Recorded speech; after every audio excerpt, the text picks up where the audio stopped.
अस्सलाम वालेकुम। 10th class आज हम स्टार्ट करेंगे चैप्टर नंबर 15 का जो नेक्स्ट टॉपिक है वो इसके अंदर हम कुछ चीज़ें देखेंगे जो हमने कल जहाँ से हमने कंप्लीट किया था वहाँ से नेक्स्ट हम यहाँ से स्टार्ट कर लेंगे।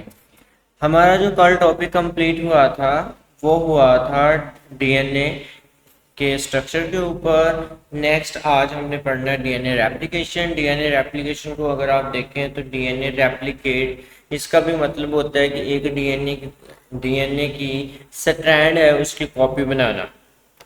इधर डीएनए रेप्लिकेशन के पॉइंट्स लिखे हुए हैं, यहाँ पे आप देख सकते हैं कि डीएनए रेप्लिकेशन में फर्स्ट पॉइंट ये कहा गया है कि डीएनए के आइडेंटिकल कॉपी बनाना सेल डिवीजन से पहले, जो कि आप सेल साइकिल आपने चैप्टर पढ़ा था 9th क्लास में। उसमें आपने पढ़ा था कि माइटोसिस हो चाहे मियोसिस हो, उससे पहले जो इंटरफेज होता है उसके अंदर डीएनए की कॉपी बनती है।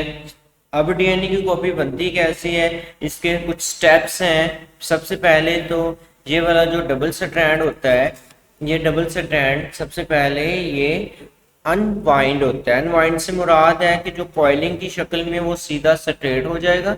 स्ट्रेट होने के बाद नेक्स्ट फिर इसने नेक्स्ट स्टेप में जाना है। नेक्स्ट स्टेप में जो स्ट्रैंड जिसने कॉपी होना है वो एज अ टेम्पलेट काम करेगी। टेम्पलेट से मुराद होता है कि इसका सांचा एक टेम्पलेट का काम करेगी और टेम्पलेट का काम करके वो नेक्स्ट फिर इस फॉर्म में चली जाएगी। अब देखिए यहाँ पे दो स्ट्रैंड्स हैं, दो स्ट्रैंड्स ये वाली, इसमें ये पहले तो स्ट्रेट हो गई, उसके बाद ये अलग अलग हो गई। फिर ये रेड वाली टेम्पलेट का काम कर रही है, इसके ऊपर न्यू न्यूक्लियोटाइड मिल रहे हैं ब्लू में, और इसके साथ साथ इसके कंप्लीमेंट्री न्यूक्लियोटाइड मिलके इसको कंप्लीट स्ट्रैंड को कर रहे हैं। अब इसको स्टेप वाइज हम देख लेते हैं। स्टेप वाइज ऐसे है कि टेम्पलेट स्ट्रैंड में एक न्यू कम्प्लीमेंट्री स्ट्रैंड इसकी बन जाती है। बेस पेयरिंग होती है। बेस पेयरिंग से मुराद है 80 से मुराद है एडेनिन। एडेनिन के साथ थायमिन लगेगा और साइटोसिन के साथ गुआनिन लगेगा। तो ऐसे ये स्ट्रैंड्स आपस में न्यूक्लियोटाइड जुड़ते जाएंगे और कंप्लीट एक कॉपी बन जाएगी एक स्ट्रैंड की, सेम टू सेम दूसरी स्ट्रैंड बन जाएगी। तो डीएनए रेप्लिकेशन आपको समझ उम्मीद है लग गया होगा। इसमें नाइट्रोजीनियस बेसिस हैं, एन बेसिस यहाँ पे लिखा हुआ है, ये इससे मुराद नाइट्रोजीनियस बेसिस है। अब यहाँ पे ये जिपर का भी काम करती हैं। स्ट्रैंड ऐसे जिपर की तरह ओपन होती हैं और हर स्ट्रैंड टेम्पलेट का काम करेगी, उसके आगे फिर न्यू स्ट्रैंड्स आ जाएंगी, तो ऐसे एक डबल स्ट्रैंड ये डीएनए कॉपी बन जाएगा। नेक्स्ट टॉपिक आ जाता है how does the DNA chromosome work. DNA chromosome का वर्क कैसे करता है, इसके लिए हम थोड़ी सी पहले बैकग्राउंड में जाते हैं कि डीएनए को जेनेटिक मटेरियल भी कहते हैं। ये आपने डेफिनेशन भी पढ़ी होगी जेनेटिक्स की, उसके अंदर हम देखते हैं कि जीन की स्टडी को जेनेटिक्स कहते हैं। अभी जो कल टॉपिक गुजरा था उसके अंदर भी हमने देखा था कि डीएनए एक हेरिडिटरी मटेरियल है, क्रोमोसोम के ऊपर ये मौजूद होता है। बल्कि क्रोमोसोम के ऊपर किस फॉर्म में कि दरअसल ये क्रोमोसोम सारे डीएनए से ही बने होते हैं या फिर क्रोमेटिन। अब डीएनए वर्क कैसे करता है, जेनेटिक मटेरियल तो है, ये कैसे होता है। अब यहाँ पे दो चीजें बताई हुई हैं इस पैरे के अंदर। इस पैरे के अंदर बताया हुआ है कि डीएनए रोल प्ले इस तरह करता है कि ये स्पेसिफिक प्रोटीन्स को बनाने के लिए इसके पास इंस्ट्रक्शन मौजूद होती है। इंस्ट्रक्शन मौजूद होती है, इसके साथ साथ क्योंकि प्रोटीन एंजाइम भी प्रोटीन है जो कि सारे के सारे सेल के बायोकेमिकल रिएक्शंस को कंट्रोल करते हैं, तो इसलिए फिर डीएनए इस फॉर्म में ये कंट्रोल कर रहा होता है डीएनए सारे के सारे ऑर्गेनिज्म को, क्योंकि ऑर्गेनिज्म में सारे एंजाइम वर्क करते हैं और ऑर्गेनिज्म के अंदर प्रोटीन मौजूद होती है, बाकी पार्ट्स भी बन रहे होते हैं। अब ये जस्ट एक एग्जांपल दिया है, इसके साथ साथ बहुत सारी और भी चीज़ें होती हैं जो डीएनए की वजह से सारा ओवरऑल बॉडी का स्ट्रक्चर बन रहा होता है।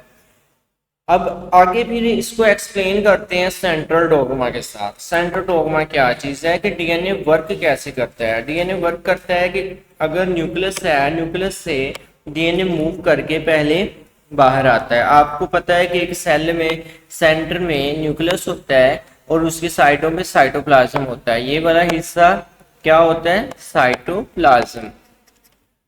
और इसके साथ वाला जो इंटरनल एरिया है उसको हम क्या बोल रहे होते हैं? उसको हम इंटरनल एरिया में डार्क रीजन न्यूक्लियस होता है। अब न्यूक्लियस के अंदर डीएनए मौजूद है। ये डीएनए पहले मूव करके बाहर आता है। ये डीएनए मूव करके बाहर आता है, बाहर आता है। बाहर आने के बाद फिर ये प्रोटीन में शिफ्ट होता है।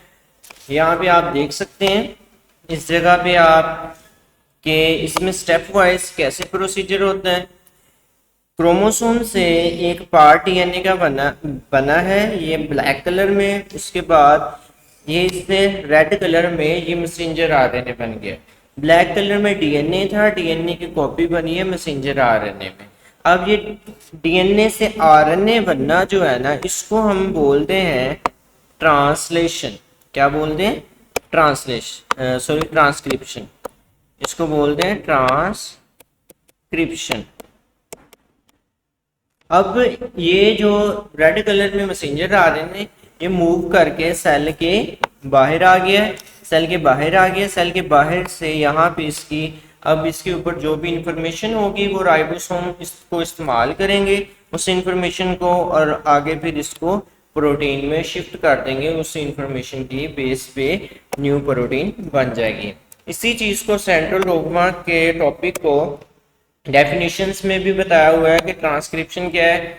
डीएनए जो सीक्वेंस होती है वो, जैसे हीमोग्लोबिन की एक एग्जांपल दी है, वो कॉपी हो जाती है मैसेंजर आरएनए में न्यूक्लियस में। कि डीएनए से मैसेंजर आरएनए बनना क्या है? ट्रांसक्रिप्शन है। और मैसेंजर आरएनए से प्रोटीन का बनना, अमाइनो एसिड का बनना क्या चीज़ है? ट्रांसलेशन है। ऐसे ट्रांसक्रिप्शन और ट्रांसलेशन दोनों होती है तो पूरा एक प्रोटीन का स्ट्रक्चर बन जाता है।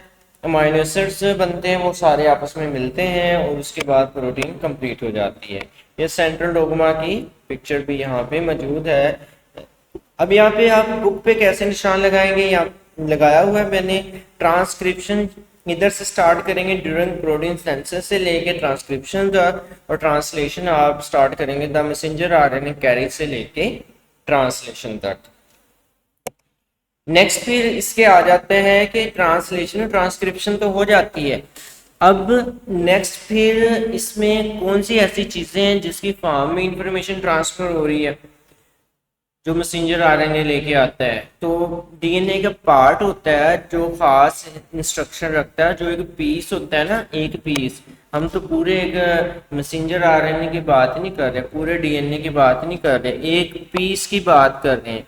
वो पीस जो कि किसी भी इंफॉर्मेशन को कोड करता है उसको हम क्या बोलते हैं? उसको हम जीन बोलते हैं। ये जीन की डेफिनेशन आ गई है कि the part of DNA sequence of nucleotide that contains the instruction for synthesis of a particular protein is known as gene। तो जीन्स किसी भी क्रोमोसोम में थाउजेंड्स में जीन्स होते हैं। कैसे? थाउजेंड्स में जीन्स मौजूद होते हैं, थाउजेंड्स में। और ये होमोलोगस क्रोमोसोम पे मौजूद होते हैं। होमोलोगस क्रोमोसोम आपने पहले भी देखा हुआ है कि होमोलोगस क्रोमोसोम जो एक जैसे क्रोमोसोम होते हैं उनको होमोलोगस क्रोमोसोम कहते हैं। अब जीन्स पेयर की शक्ल में भी हो सकते हैं, जीन्स के ज्यादा एलील्स भी हो सकते हैं। अब जीन की जो लोकेशन होगी क्रोमोसोम पे उसको हम कहते हैं लोसाई या लोकस। उसको हम लोसाई या लोकस कहते हैं। अब लोसाई या लोकस के बाद हम जीन के पार्ट्स को डिस्कस कर लेते हैं। जीन के जो पार्ट्स होते हैं उसको हम अलील कहते हैं। सपोज किसी जानदार के अंदर, किसी ह्यूमन की ही बात कर लें हम, तो ह्यूमन के अंदर अगर कोई इंफॉर्मेशन है, जैसा कि हमारा आई कलर है, हमारे स्किन कलर है, तो आप देखो कि स्किन में बहुत सारे इसके शेड आ जाते हैं। कुछ ज्यादा फेयर होता है, कुछ डार्क ब्राउन है, कुछ ब्राउन है, ऐसे डिफरेंट शेड आ जाते हैं। ये वाले जो शेड है डिफरेंट अलील्स कोड करते हैं, एक ही अलील नहीं कर रहा होता है। तो इसलिए आप इस चीज को जान सकते हैं कि एक जीन के अलील ज्यादा क्यों होते हैं। तो हर अलील का अपना काम होता है। अब allele alternate part of gene होते हैं, alternate part of gene is called allele. यहाँ पे डेफिनेशन मौजूद है इसकी, आगे फिर एग्जाम्पल बताई हुई है, यहाँ पे ड्रा करके पिक्चर में भी बताया हुआ है कि अगर ए अलील है तो उसका दूसरा पार्ट स्मॉल ए होगा। सपोज ए कोई एक इंफॉर्मेशन को कोड करता है, जैसे कि स्किन कलर को करता है, तो स्किन कलर में कैपिटल ए कोई और कलर को देगा स्किन के, और स्मॉल ए कोई और कलर को देगा स्किन के। इसके बाद टॉपिक आपका कंप्लीट हो जाता है। एंड पे थोड़ी सी एक्सप्लेनेशन है कि यही जो अलील होते हैं, जब गैमेट फॉर्मेशन होती है तो क्रोमोसोम्स में अलील अलग अलग हो जाते हैं गैमेट्स में। जब गैमेट्स मेल और फीमेल के आपस में गैमेट्स मिलते हैं तो ये दोबारा से अलील मिक्स हो जाते हैं। आज का टॉपिक यही हमारा टॉपिक था। उम्मीद है आपको समझ लगी होगी। अगर किसी का कोई क्वेश्चन हो तो वो शेयर कर सकता है ग्रुप में या पर्सनल। अल्लाह हाफिज़।